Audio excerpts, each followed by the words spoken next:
I'm Tilina Ranasinghe. I am the lecturer who doing the theory lesson on SEI Campus, Nukegoda, under level 3 motor mechanism, the diagnosis and light vehicles. So now we are at the workshop with the place we do the practical lessons for the students. So this is the place, the workshop, the environment, the place or the environment that we handle to the students or we present for the students to do their theoretically, but in the campus we are doing the theoretical, but in this place we are doing the practical lessons in a workshop area like this, so the students can take a better understand about the field and the things that we do or the things that we students need to do. And in this case we have equipment and specialized tools for special high-end vehicles and special vehicles, measuring tools, and all the equipments were held on here.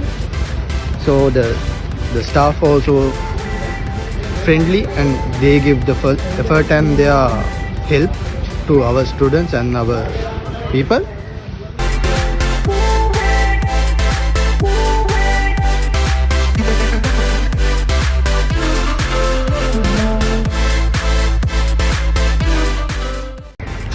My Granrotic workshop Chilean. May honor me Magi then me workshop again see my past one theatre me train when I let work a starter at a runner skill workshop in Hama Wargi One all kind of vehicles repair workshop.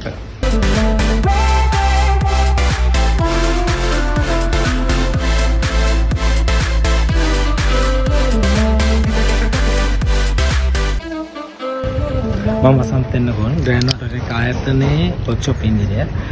මම පළවෙනිම කියන්න කැමති මේ ආයතනයේ අද ලංකාවේ තියෙන තාක්ෂණික දැනුම උපරිම මට්ටමට ළඟා වෙච්ච ආයතනයක්. තවම තාක්ෂණික දැනුම අපි උකහා ගනිමින් ඉන්නේ. මේ අවස්ථාව වෙනකොට අද ලංකාවේ ට්‍රේනින් වෙන පුරුදු වෙන මේ ශාස්ත්‍රීය ට්‍රේනින් වෙන්න යම්කිසි උනන්දුවක් දක්වනවා. ඒ කෙනෙක් වෙනුවෙන් අපි දොරට විවෘත කරලා දෙනවා. කිසි ගැටලුවක් නැහැ. ආයතනය සහ සම්බන්ධ වෙලා ට්‍රේනින් එක සම්පූර්ණ අද තාක්ෂණයට ගැලපෙන විදිහට පුරුදු වීමක් ට්‍රේනින් වීමක් ලබා ගන්න පුළුවන්. සියලුම ඉලෙක්ට්‍රොනික ප්‍රායෝගික දැනුම සහිත ඉලෙක්ට්‍රොනික ප්‍රායෝගික දැනුම කියද්දී පළවෙනිව සඳහන් කරන්න ඕනේ එදා බේසික් ඉලෙක්ට්‍රොනික ඇතුව මේ ෆීල්ඩ් එකට එන අයත් බේසික් ඉලෙක්ට්‍රොනික් නැතිව ෆීල්ඩ් එකට එන අයටත් අපි මුලින් ඉඳලා සම්පූර්ණම ඉලෙක්ට්‍රොනික සහ මේ වැඩසටහන් ක්‍රියාකාරී දැනුම ප්‍රෝග්‍රෑමින් පැත්තත් ඇතුළත් අපි මේ පාඨමාලාව සම්පූර්ණ කරනවා. SEI Campus එක වසර 10ක තුල කාල සීමාව තුල එවන් වූ ඒ ආකාරයට අපි පරිපූර්ණ කරලා සම්පූර්ණ කරලා බිහි කරපු තාක්ෂණඥයින් අද පුහුණු මට්ටමේ ඉඳලා ලෝකයේ විවිධ රටවල් සේවය කරනවා. අද අපිට විතර අපි උපකරණ ඒ දේවල් හැම දෙයක්ම ගෙන්න ගැනීමෙදිත් අපිට අපේ රටවල් වල ඉගෙන ගත්ත මේ ෆීල්ඩ් එකෙන් ඉහළටම ඉගෙනගෙන ගිහිල්ලා අපේ රටවල ඉංජිනේර ලෙවල් එක දක්වා ගියපු දුවදරුවෝ අපිට උදව් කරනවා. ඒගොල්ලෝ අපිට බඩු සප්ලයි කරනවා. මේක සම්පූර්ණම මුලින් ඉඳලා අද දක්වා අද තාක්ෂණයට ගැලපෙන ඉගෙනීම කටයුතු අපසතු හැකියාව කරනවා.